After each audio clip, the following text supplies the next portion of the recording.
perangko ya. Semua orang koleksi perangko kan. Iya, apalagi orang tua kita ya, yang zaman dulu biasanya kalau ngirim surat pasti perangkonya nggak dibuang, disimpan. Angkatan 70-80-an itu kan masih sangat familiar dengan perangko karena memang untuk salah satu bagian dari keseharian ya. Iya. Mau ngajakin Sobat Pos nih untuk mengunjungi salah satu kantor pos tertua di Indonesia. Benefit apa sih yang kita dapat kalau kita ngumpulin perangko? Yang pertama, kita memperluas relasi, itu jelas dong. Iya, benar. Nah, dengar nggak ada perangko dijual seharga segini gitu yang bikin kamu kaget? Perangko dijual hampir seharga mobil ada. Serius? Per biji. Jakarta, salah satu kota tertua di Indonesia yang memiliki peradaban kolonial yang kental, menjadi saksi atas banyak sejarah negara ini. Di antara banyaknya sejarah Indonesia yang melekat di Jakarta, Pos Indonesia mendirikan kantor pos tertua di Indonesia di tanah ini. Modernisasi kota tidak menyurutkan semangat Pos Indonesia untuk tetap hadir di antara seluruh masyarakat Indonesia, dari yang senior sampai para Gen Z. Di tengah gempuran banyaknya perusahaan ekspedisi yang ada, PT Pos Indonesia tetap eksis dan setia berada dalam setiap fase kehidupan masyarakat Indonesia. Saya yakin ada banyak perusahaan ekspedisi yang teman-teman milenial dan Gen Z tahu, dan tidak asing lagi karena online shopping yang membuat berkirim barang jadi bagian dari keseharian yang sudah menjadi kebutuhan masyarakat modern saat ini. Namun, tahu tidak, di antara itu semua, ada Pos Indonesia yang menjadi pionir pertama pengiriman di negara kita ini.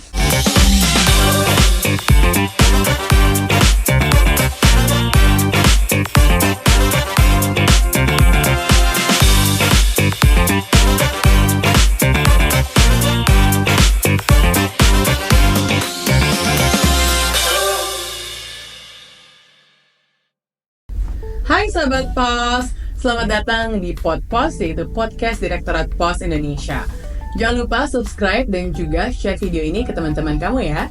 Nah, bersama saya sudah ada Mas Juan, yaitu perwakilan dari Komunitas Filatelis Eksibitor Indonesia, atau yang disingkat IPEA ya. Mas, apa kabar nih? Baik. Sehat ya? Sehat ya. Berapa lama nih komunitas ini ada, Mas Juan? Komunitas ini ada per 2018. Per 2018 jadi, ya? Memang komunitas ini tujuannya sesuai namanya, Filatelis Exhibitor. Jadi untuk filatelis atau kolektor perangko yang mereka berminat untuk exhibit koleksi mereka, untuk menunjukkan koleksi mereka di pameran-pameran, itu bisa difasilitasi melalui organisasi ini. Oke, sebelum kita bahas lebih lanjut tentang komunitasnya, aku mau nanya dulu nih. Mas Juan katanya masih muda ya. Tadi pas ngobrol-ngobrol di backstage ternyata lebih muda dari aku loh, teman-teman sekalian. Nah, aku penasaran nih, apa awal mulanya membuat Mas Juan tertarik sama filateli atau kegiatan mengumpulkan perangko ya? Buat teman-teman yang nggak tahu, mungkin jelasin dulu deh filateli apa sih, karena banyak orang yang nggak tahu loh. Saya juga awal-awal filateli itu asing gitu loh. Kadang orang pikir filateli ini makanan apa ya? Cuma kayak nama-nama luar negeri gitu kan. Betul, tapi memang benar ini istilah dari luar negeri, dari bahasa Yunani, philos sama atelia. Jadi philos itu love atau suka, atelia itu bebas pembayaran. Jadi emang perangko ini kan ditujukan untuk sebagai bea pembayaran surat ya.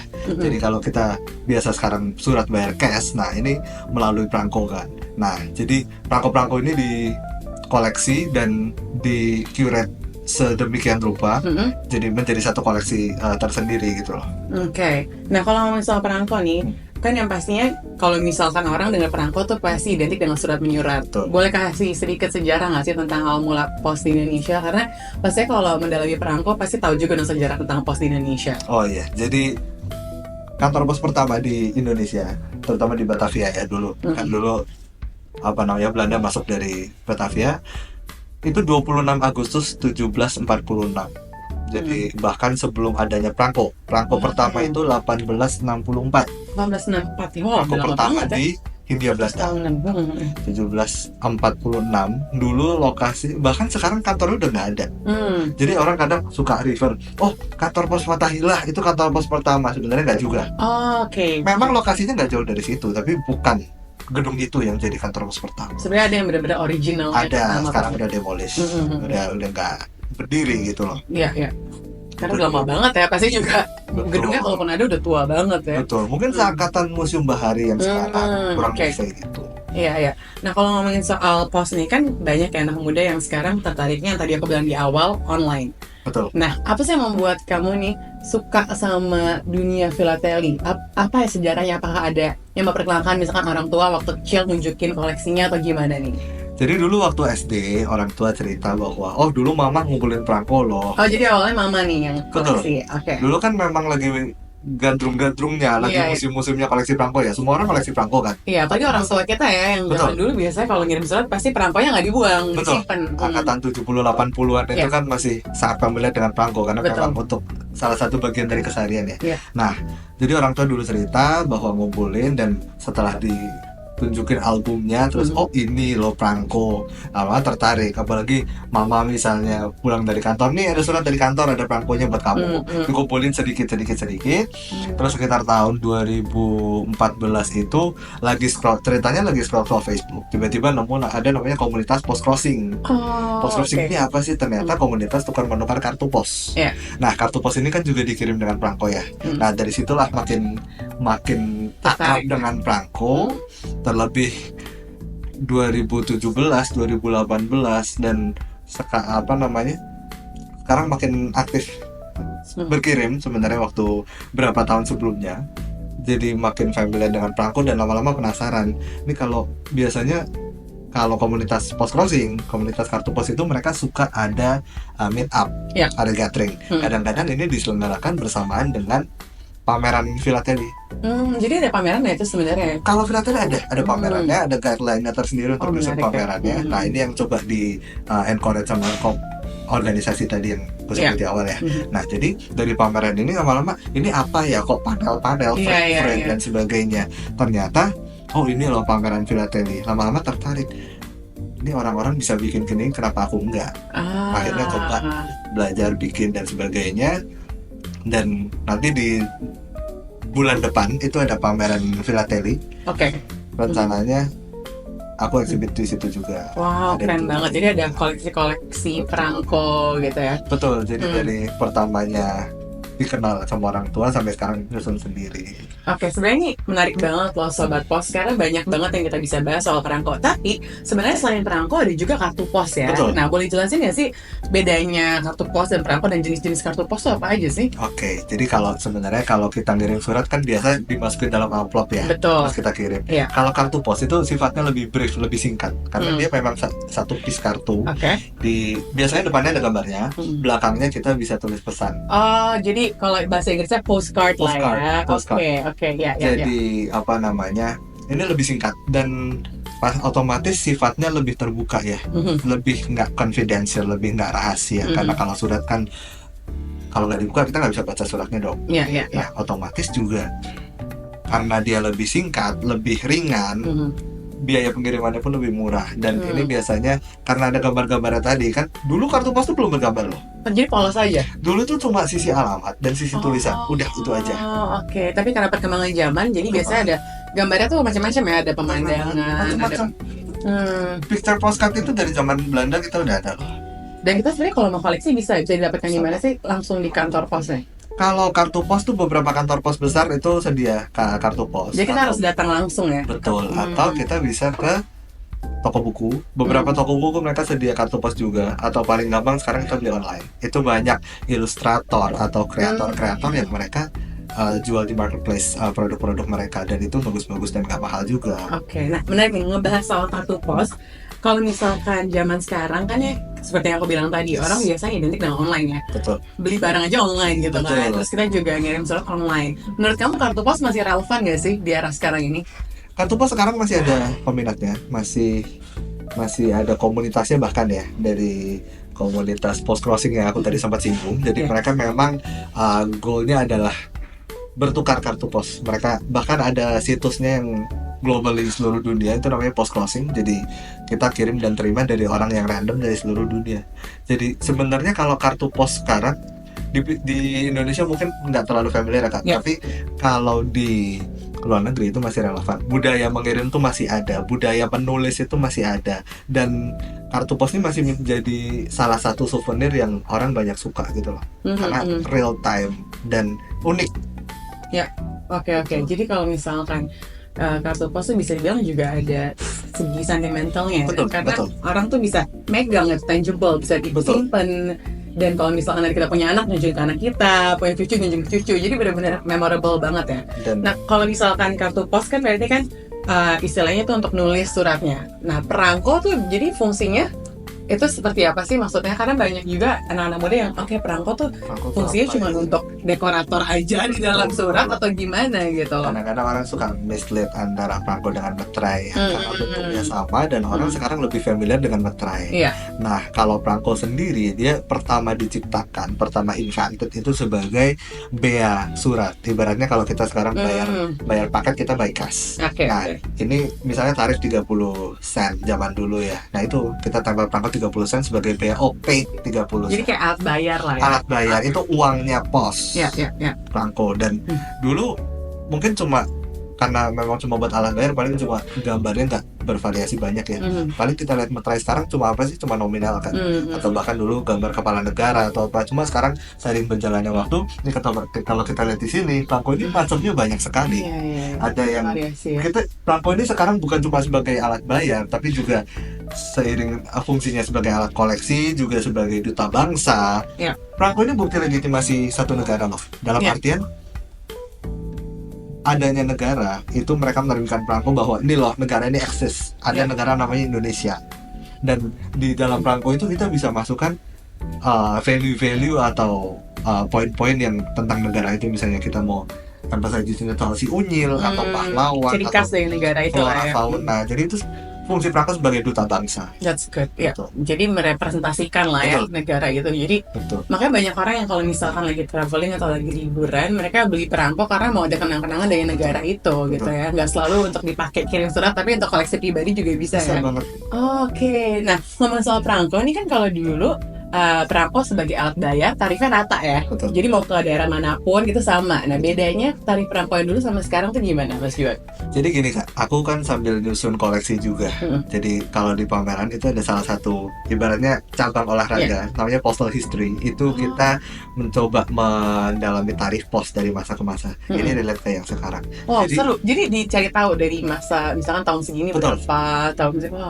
Jadi kita gini Kak, ada periodenya yang tahun 71 sampai 86 misalnya. Jadi nanti ada perubahan tarif di tahun 78 kita tahu. Nanti kita cut di situ, nanti tarif baru keluar 79 dan sebagainya. Nah, jadi berdasarkan based on my small research dari riset kecil-kecilan dulu tarif tuh rate-nya tuh flat.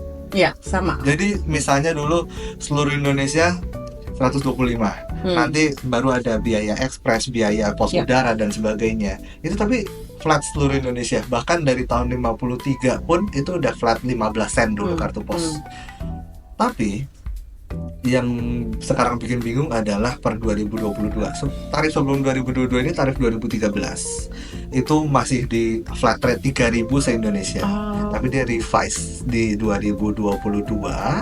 Itu sekarang tarifnya berdasarkan jarak dan dia ngitungnya point to point kan. Misalnya kita ngitung Jakarta Pusat ke Cirebon, nanti misalnya Bandung ke Jayapura, nanti bahkan kita bisa ngambil misalnya dari Sengkang ke Pontianak, misalnya gitu loh ngitung ya. Jatuhnya mahal. Iya. Satu kartu pos, kita ambil kartu pos yang tarif paling rendah ya. Kemarin aku bisa ngecek kira-kira tarif paling tinggi dari daftarnya 20.000 halaman kan. Oh iya, banyak banget. Karena dari titik ke titik dulu kan per zone ya. Misalnya kita ngomong dalam negeri flat, tapi luar negeri kita per zone. Misalnya zona 1 Asia, zona 2 Afrika dan sebagainya. Sekarang karena titik per titik, kalau luar negeri kita sebenarnya sekarang nggak ada masalah. Maksudnya kenaikannya masih oke lah, range-nya masih acceptable, masih di bawah $1 karena itu ada konsensi dengan UPU. Tapi kalau yang dalam negeri itu kan di luar wewenangnya mereka. Artinya ini murni tarif yang ditentukan sendiri. Ini jatuhnya jadi mahal. Kemarin aku terakhir ngecek itu bisa di 120.000 per kartu pos. Itu pengiriman dari Sumatera ke Papua. I see. Dari sekitar pelosok Sumatera Selatan sampai ke daerahnya Freeport di Tembagapura, itu tarifnya kalau nggak salah 121.500 untuk satu kartu pos loh. Iya. Apalagi surat berat pertama, surat berat kedua otomatis multiplying lebih mahal. Tapi ya mungkin dengan adanya sekarang perangko kan jadi bermacam-macam ya. Mungkin orang jadi mengirim kartu pos lebih untuk itu ya, experience ya, pengalaman lah ya. Karena kan pengalaman nggak ternilai lah ya. Nah tapi kalau kita mau tahu, jadi kita harus cek di itu buku yang 20.000 halaman itu untuk tahu berapa tarifnya dari titik ke titik. Iya, itu kadang-kadang sampai kita harus breakdown per session, misalnya berapa nomor, berapa 5.000 nomor dulu, nanti 5.000 sampai berapa, karena saking banyaknya kan kita bukanya pun nggak bisa sekaligus. Tapi di situ lengkap kan. Oke, apa tadi namanya? Daftar tarif. Daftar tarif aja pokoknya. Kita bisa, kalau mau ngecek kita bisa ke kantor pos terdekat. Biasanya kita bisa, kan saya mau ngecek dong, saya mau kirim dari sini ke misalnya ke Semarang, berapa ya tarifnya. Itu semua ada lengkap. Oke, nah aku mau balik lagi nih ngomongin soal komunitas kamu ya. Kalau misalkan ada komunitas kan berarti penggemar filateli itu nggak cuma kamu aja, karena kan kalau komunitas berarti ada beberapa orang. Betul. Nah gimana nih kamu ngelihat animonya atau semangat dan ketertarikan dari orang-orang yang berjiwa muda dan usia muda banyak nggak? Atau kebanyakan justru yang istilahnya mohon maaf senior gitu kan di atas kita gitu, udah angkatan lama gitu. Kebanyakan anak muda atau angkatan berapa nih? Memang kalau kita lihat dari komunitas filateli, jadi yang memang khusus koleksi perangko, bukan kartu pos tapi perangko. Perangko ya. Itu memang didominasi generasi lebih senior. Jadi generasi X ke atas. Rata-rata memang demografinya begitu. Tapi kalau kita ngomongin komunitas post crossing atau kartu pos, karena dia sifatnya lebih casual, memang mereka sama-sama berkaitan dengan perangko, tapi tidak secara fokus perangko kan. Tapi mereka lebih ke kartu pos, bahkan mengumpulkan kartu pos per tema. Oh, aku suka kartu pos kucing, aku suka kartu pos peta, aku suka kartu pos yang gambarnya people of the world misalnya, orang-orang di seluruh dunia. Itu komunitasnya lebih luas, bahkan dari anak sekolah sampai yang udah senior pun ada. Komunitasnya lebih, range-nya lebih luas, dan ini jaringannya seluruh Indonesia. Jadi apalagi setiap kita ada meet up, ada gathering perkumpulan itu tadi, kita jadi kadang siapa nih yang datang, dari range umur segini. Jadi kita saling sharing pengalaman. Bahkan aku udah kenal lama dengan teman-teman dari Post Crossing, dan jatuhnya kayak saudara sendiri. Udah seakrab gitu. Ya. Nah tadi kamu menarik nih, kamu bilang kalau misalkan komunitas filateli ini kan yang mengumpulkan perangko. Betul. Kalau misalkan kartu pos tuh cross posting. Ya, post crossing. Post crossing. Post crossing itu kalau misalkan dilihat banyak juga penggemarnya. Banyak. Sekarang member udah sekitar 8.000 se-Indonesia.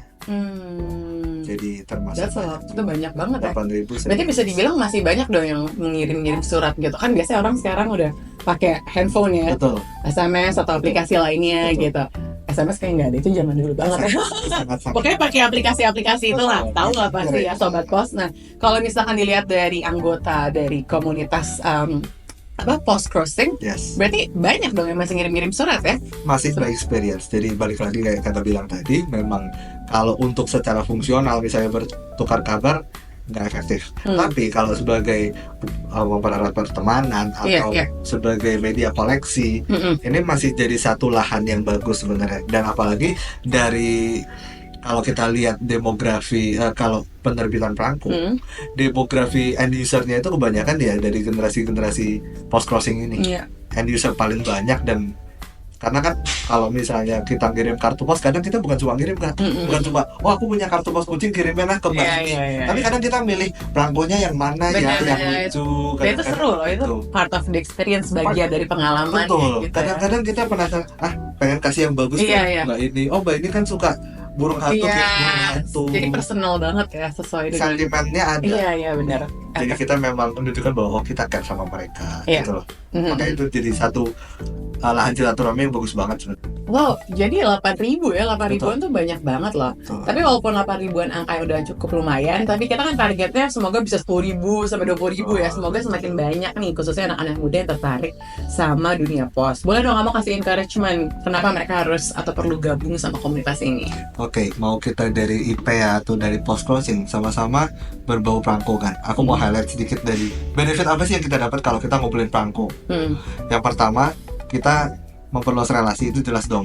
Apalagi kalau kita lihat demografiknya tuh dari latar belakang yang beda-beda, kita bisa kenal tiba-tiba orang mana, dari latar belakang dari instansi mana. Itu kan jadi salah satu benefit buat kita juga sebenarnya. Dan juga kalau kita ngumpulin, misalnya kita mau ngumpulin tumbler, kita ngumpulin mobil-mobilan, kita mau koleksi apapun, misalnya koleksi photocard gitu.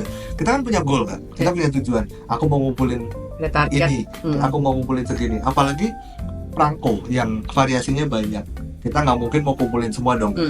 Sumber daya kita terbatas, waktu kita terbatas. Jadi pasti kita tentukan satu field atau satu lahan koleksi sendiri. Misalnya aku mau ngumpulin perangko Indonesia, aku mau ngumpulin perangko. Jadi kayak memanajemen diri Betul. kita ya. Sementara manajemen waktu, manajemen diri, manajemen Iya. sumber daya kita Finansial juga. juga, Betul. Karena kalau enggak kan kita nggak mungkin pasti ambil semua kan. Iya. Satu, dua itu kita berani menentukan tujuan kita.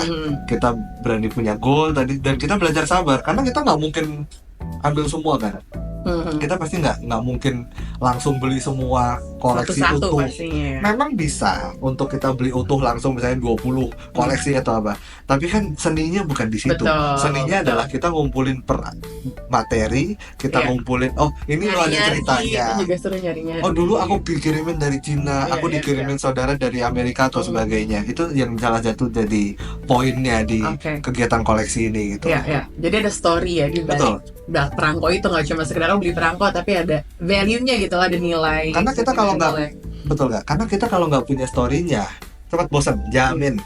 Kita cuma ibaratnya FOMO aja, kita cuma aku mau ngumpulin tapi habis itu kita udah punya semua, terus what's next, apa setelah ini. Kita nggak punya satu goal sendiri. Tapi kalau kita ada perasaan kita selalu belum punya, kita selalu mau lebih kan itu membantu kita leverage atau meningkatkan value atau nilai sendiri gitu loh. I see. Oke, aku harus potong kamu di sini dulu karena aku pengen tahu cara joinnya gimana, tapi jawabnya nanti aja. Setelah video satu ini, karena kita mau ngajakin Sobat Pos nih untuk mengunjungi salah satu kantor pos tertua di Indonesia. So, check it out.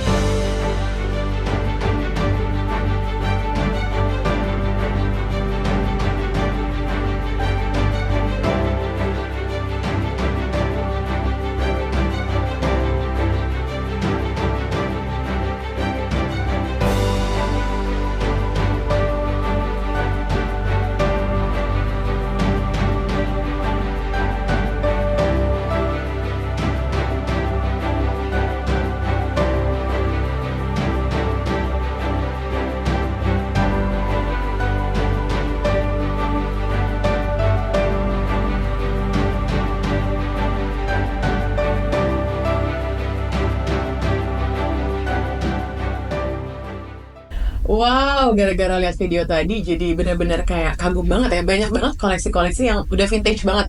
Bahkan aku rasa lebih tua dari umur kita kayak Mas Juan, karena itu dari zaman dulu banget ya koleksi-koleksi dari kantor pos Indonesia ya. Ngomongin soal jual beli perangko, aku penasaran, ini pertanyaan dari aku pribadi ya. Kalau misalkan perangko tuh dijual paling mahal ada berapa sih dari pengalaman kamu yang kamu tahu?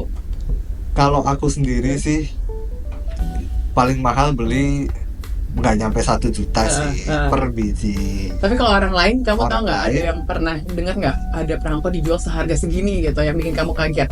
Perangko dijual hampir seharga mobil ada. Serius? Per biji. Jadi ada satu perangko fenomenal sebenarnya. Jadi dulu zaman perang kemerdekaan ada beberapa daerah itu menerbitkan perangko lokal untuk di daerah militernya mereka sendiri. Salah satunya di Solo, di Surakarta.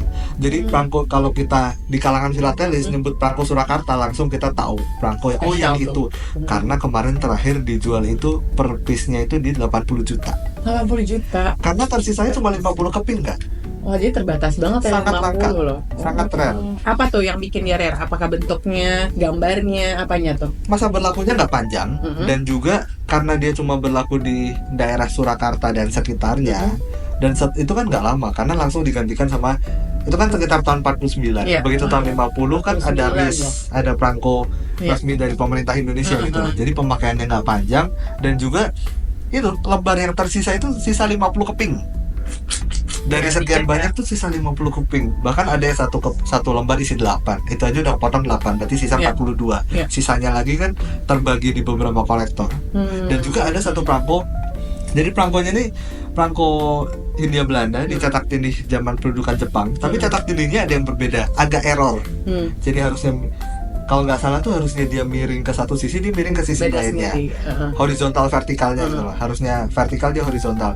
Itu harganya sekitar, kalau yang barunya, kondisi baru itu 10 miliar. Wow, jadi 10 miliar ya? Betul. Luar biasa sih, itu 10M justru yang beda ya, misalnya error defect gitu ya, beda dari Betul. yang lain ya. Betul. Jadi filosofisnya kalau kita beda, kita mahal. Betul, jangan takut buat jadi berbeda. Bener. Karena justru yang berbeda itu dihargai gitu. Iya, Dan wow. sebenarnya gini kan, kalau kita di pameran Philately, benda-benda yang error, benda-benda yang the only one known satu-satunya itu sangat dihargai loh. Bahkan dapat nilai tinggi dan harganya juga nggak murah gitu loh. Misalnya sesimpel perangko itu kan ada giginya, Iya, ada untuk kita sobeknya itu Iya, namanya iya. perforasi kan.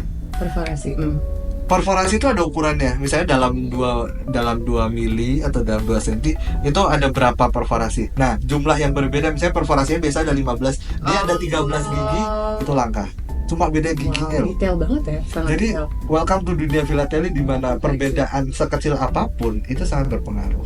Wow, atau jangan-jangan ada yang ketumpahan kopi. Ini kopinya, kopi zaman dulu ini yang ketumpahan Bisa. kopi lebih mahal, bisa juga kali ya. Bisa. Tadi kalau nggak salah kamu sempat mention ya pas kita ngobrol di belakang, kalau yang nempel di surat itu justru lebih dihargai ya. Jadi jangan dicopot dari suratnya. Betul. Jadi misalnya teman-teman punya amplop surat, punya kartu pos, jangan dilepas perangkonya ya. Karena kan orang dulu suka ngajarin direndam ya, nanti di air, nanti di angin-angin. Iya.